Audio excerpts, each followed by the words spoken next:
Yeah, the whole story with Father Pine is crazy. Won't be too long, but it's well worth telling. Liam and I were canvassing out for like a political candidate in Florida, and this is just what our job was at the times. We just drive around and talk theology and stuff like this. And I think one day we just had the question: what actually do Catholics say, like today, about faith and works? And this is probably even before I granted baptismal regeneration, and this is probably like really, really close at the beginning. It was like, we're like, what do they say? And we look it up and find a video by Brent Petrie, and he just uses all like completely scriptural language. And I was like, yeah, like Scripture does only say faith alone one time, and it's where it says not by faith alone, but that doesn't mean that justification by faith alone is wrong. That's just it's just different context from James to Romans, right? Mm-hmm. And so thinking about it that way, but it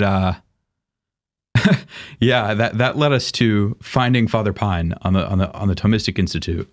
And so we watched a few of his things, and we're just like, wow, he's just going from like cookies to like the Trinity, and the way he's connecting these things is just glorious, and he's speaking with such like beauty and elegance, and also with like authority, like he's saying, this is what baptism is, this is what baptism does. And immediately the text popped into my mind in Scripture, he speaks as one with authority and not as their scribes.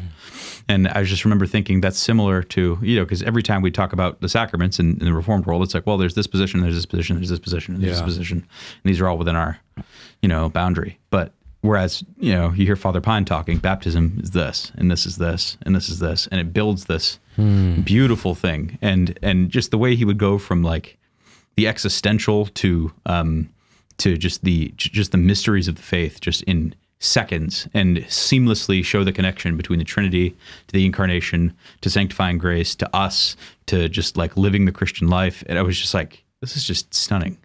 And I don't know, it's beautiful, but I don't want to just get caught up in words. He also seems to know what's going on. Thomists seem to be pretty intense. So at least if there's Catholics that are good, we should reach out to them and see if maybe we can synthesize stuff, right? And so I sent Father Pine this really long email. I just read it this morning, actually, and I was like, I think I emailed them. I was like, can I get Father Pine's email? They sent it back, and we're like, yeah, sure. And so I emailed him and was like, okay, so I have all these things. It was everything we talked about regarding, faith, hope, and love. We didn't mention that, but that's what sanctifying grace is in its created aspect. It's faith, hope, and love. And so that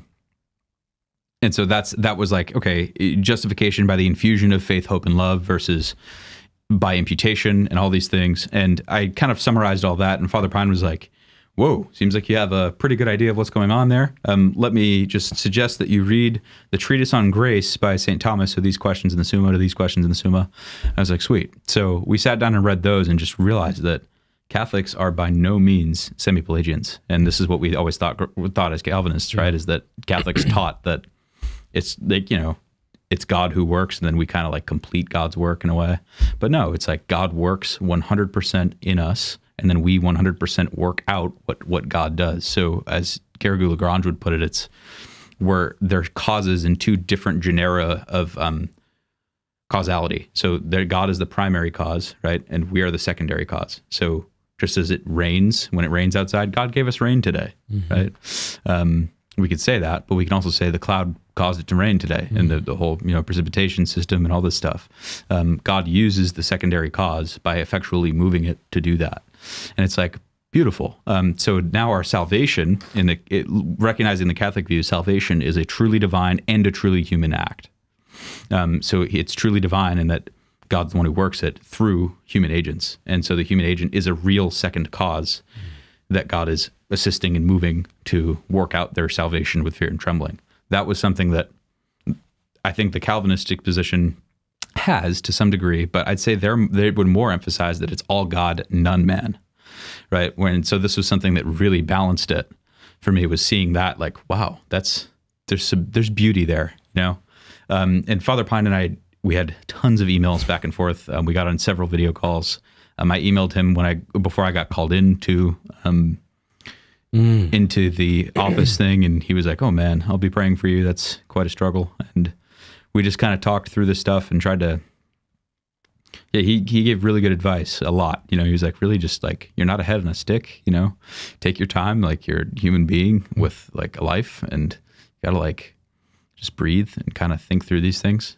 You know, the Lord understands where you're at, and he's working with you. And yeah, I mean, Father Pine is wonderful. And then finding you guys, it was so funny. Liam and I driving around, hearing you guys like gush about Mary, you know, and we're like, these Catholics, you know, like they're so great on some stuff, and then they just gush about Mary, how she's like the, you know, the ladder down whom God descends. Like, what does that even mean? That's ridiculous.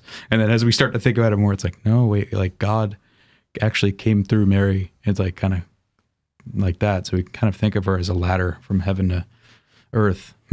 So the language actually kind of does make sense in a secondary kind of way, whereas it's not like idolatry, you know, it's just really poetic, flowery language we probably wouldn't use, you know. And thank you for watching. Please subscribe or you're a dingus. What's a dingus exactly? Used to refer to something one cannot or does not wish to name specifically. You don't have to subscribe, but if you did, I'd love it. You dingus. Like the video. That's who we're using that one. Take